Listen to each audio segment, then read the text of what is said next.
Welcome to day 5 of 100 Days of Webflow. Today we're gonna have a look at 5 different CSS properties that can level up your Webflow website. These are now possible thanks to the new custom properties feature that Webflow released earlier this year. Now we can directly add a line of CSS to the element through the Webflow designer without having to write any custom code, without having to add any embed elements. So without boring you with all this talk, let's get to it. Let's see how this is done. This allows us to add a CSS line of code to any element on the page. So we can select the element and add the custom property to it.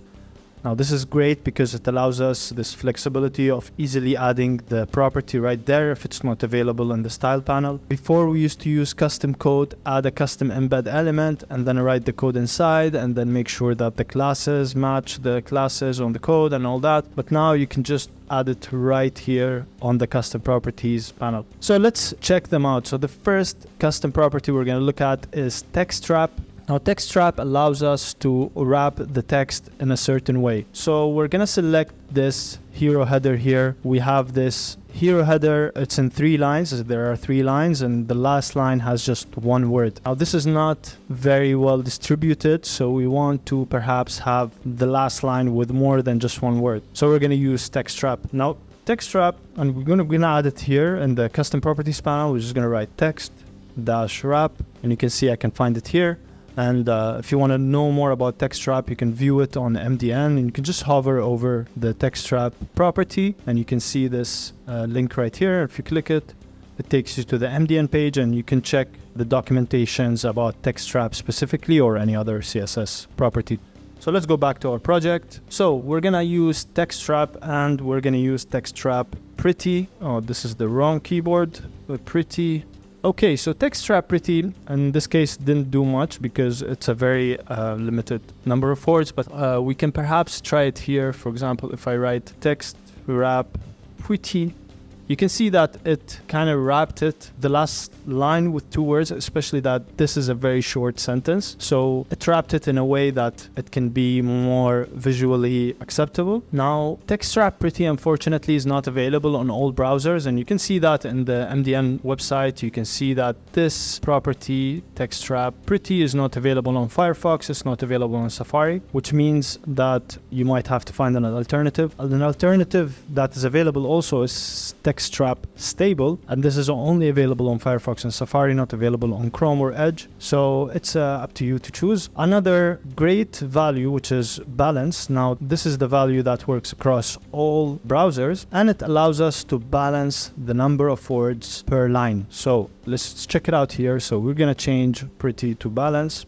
And we see that our headline now has 3 lines, yet each line has at least 2 words in it, and they balance out in size and width, so they look more clean, more organized. Our scheme is a great CSS property that allows us to set the light and dark mode colors on our website only using CSS. And now with the help of the new custom properties feature, we don't even have to add any custom code embed. We can directly do this on the Webflow designer. So let's check this out. So first, say I have this body element right here. Now I can change this from body all pages, and I'm gonna add here the color scheme to be light dark.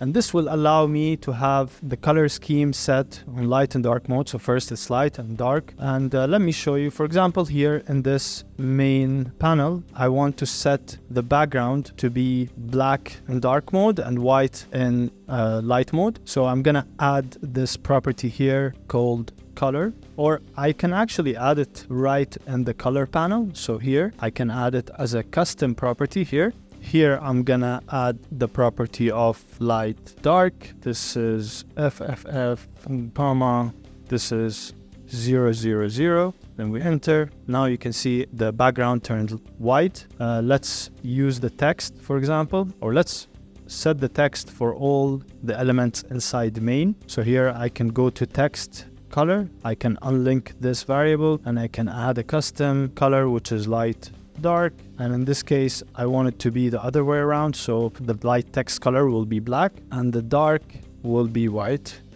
And then this way, these have colors set, so might not work as we expected. However, let's unset these two. So now these two inherit the light dark from the main div. And what does this mean now? What did I do here? Now I can set in my browser settings the light and dark mode. Now right now it's automatic, so it changes from light to dark depending on the time of day. But if I set it to dark manually, you can see that the website changed to the dark mode colors that I specified. Now if I set it back again to light mode, it appears in the light mode colors that I set. Now this is great for accessibility, for user preferences, so the users can see the website and the color scheme that they like, and you can set that up for them in advance using color scheme CSS property. If you're liking this video, please give it a thumbs up, and if you're enjoying this type of content, do consider subscribing to the channel. We're going to be posting these videos every day for the next 100 days, and we're going to be posting Webflow related videos and Webflow related content afterwards and throughout this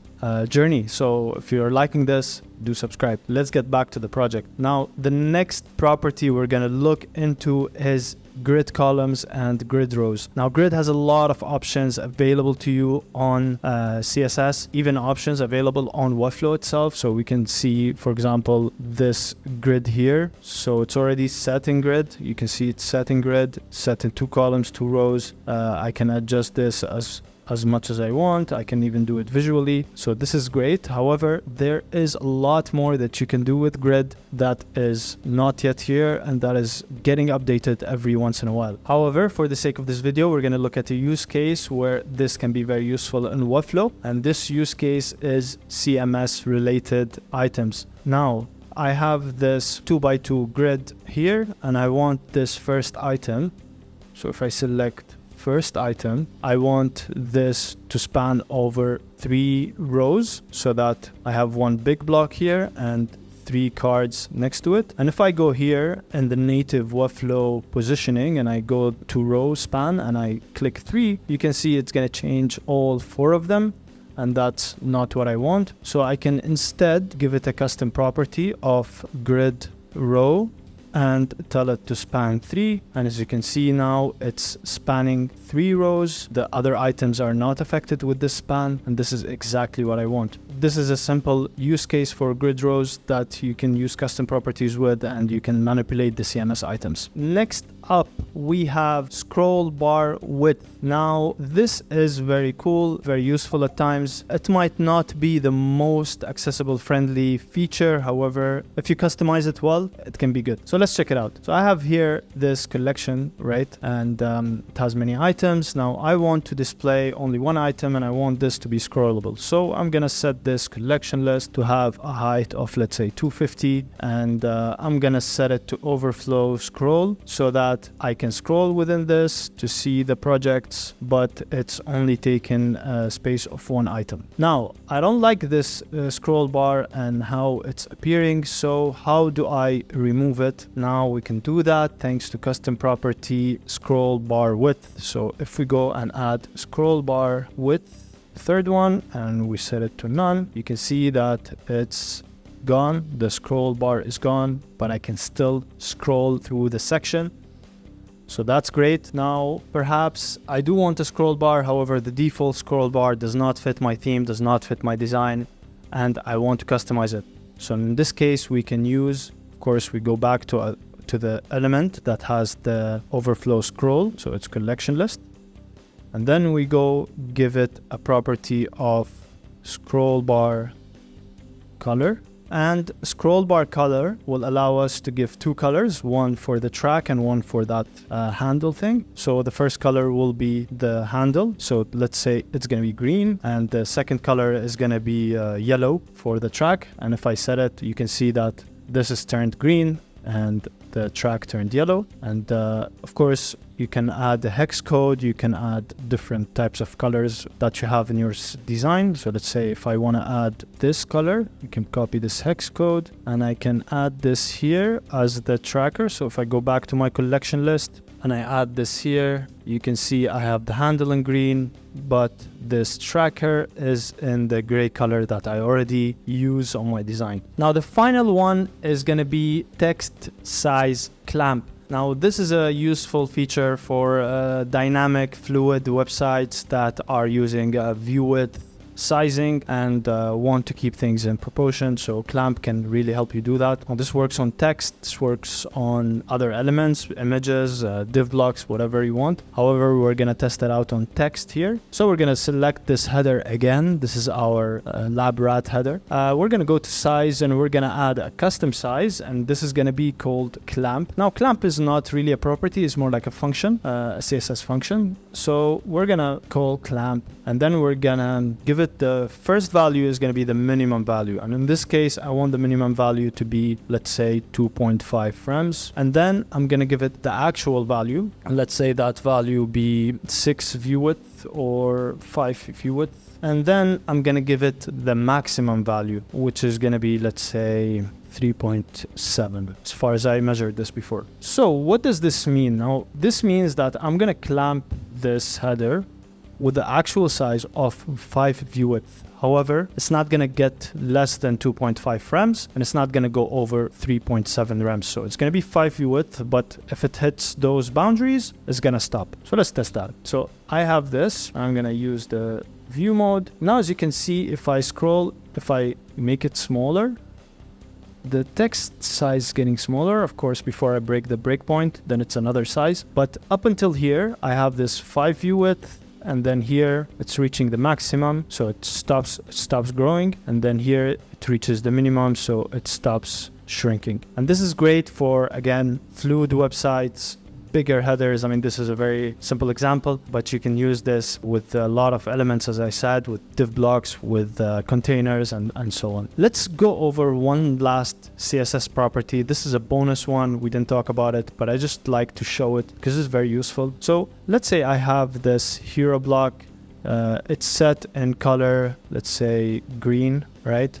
And then I want to add a link here. So if I add a link, it's going to come in this link color, which is, as per this template, it's set to text. Now I want this color to be custom as per the div block that has it. I don't want the link to have a different color, because right now if I add a text here, as you can see, if I add a paragraph, it comes in green, which is what I want. But I don't want the link to be different. So what I'm going to give it is, I'm going to go to all links, of course. I'm going to remove this setting, and I'm gonna give it a custom color of inherit. And this way, as you can see now, it's green. It inherits the color from the first parent element, which is in our case the hero block, having it in green. And if I have this in red, the text link is gonna pull the same color as the normal text. I think this is a very cool CSS property. I'm glad I left it as a bonus. If you're guys enjoying these videos and you're liking this content, please don't forget to subscribe, give me a thumbs up on this video, and stay tuned on what comes next. Tomorrow is day 6, and we'll see you then.